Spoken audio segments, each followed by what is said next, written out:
how to delete everything on a laptop.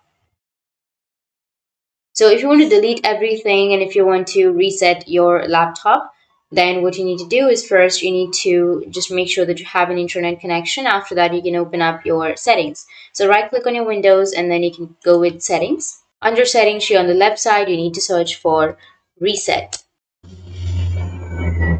After searching here, you will have reset this PC. So you need to click on reset this PC, and which will take you to the recovery section. You can also go with system, and then under system, you can go with recovery. You can scroll down and then find recovery right here. Go with recovery. It will take you to the same page. Now here you will have reset this PC. You need to go with reset PC, which is on the right side. And then if you want to keep your files, you can keep your personal files, or if you want to remove everything, you can select remove everything. And then after clicking here, it will guide you to some more steps, and you just need to simply follow, proceed, and continue.